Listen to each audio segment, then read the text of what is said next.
Have you ever looked into a mirror and felt like something was looking back at you? Something that should unbe there? This is the story of a woman named Laura. She moved into a new house with her husband and their 3-year-old son, Aaron. It was a beautiful, old home, the kind with creaky floors, tall windows and wooden frames that seemed to whisper stories from the past. The neighborhood was quiet, almost too quiet. Peaceful. But right from the beginning, something about the house felt off. Laura couldn't explain it.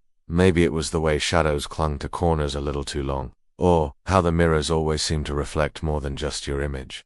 But she brushed it off. Moving is stressful, after all. About a week after settling in, Laura noticed something strange. Aaron had started talking to someone who wasn't there. She walked past his room one afternoon and heard him giggling. "Who are you playing with, sweetheart?" she asked gently. "My friend," he said, smiling. "He comes out of the mirror." Laura blinked. Out of the mirror? Aaron nodded. She laughed nervously and chalked it up to imagination. Kids invent friends all the time, right? But the way he said it, so casually, so certainly, it left a chill. Over the next few days, things got weirder. Every night before bed, Aaron would wave at the mirror in his room. Not at himself, but at it, like he was greeting someone. Sometimes, he'd giggle as if someone told him a joke. Other times, he'd just sit and stare at the glass, unblinking. One night, Laura decided to quietly peek in. The room was dim. Aaron stood in front of the mirror, completely still. He wasn't talking. He was listening.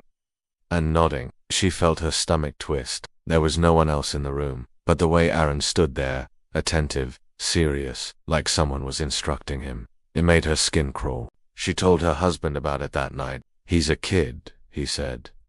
"Kids are weird. Don't read too much into it." But that didn't help the unease growing inside her. Then came the night everything changed. They were asleep when they heard a crack. Loud, sudden. They rushed into Aaron's room and found the mirror on the wall. A thin, jagged line ran across its surface. And slowly, as they watched, there right in the center was a child-sized handprint. Not a smudge. A clear, visible handprint. Too small to be Aaron's. And slowly, as they watched, it faded away. That night, Aaron cried more than he ever had. He wouldn't let go of Laura. "He's angry," he sobbed. "He says I can't leave." "Who, baby?" "Who says that?" "The boy." In the mirror. The very next morning, Laura and her husband removed the mirror. They threw it out, replaced it with a plain wooden panel. And just like that, everything stopped. No more imaginary friend. No more giggles, whispers, or strange behavior. Aaron went back to being a normal, happy child. But something had changed. Even at that age, it was like a part of him had seen something and chose to forget it. To this day, Laura says her son doesn't speak about what happened. Not a word. But once, just once, months later, she heard him mumble in his sleep.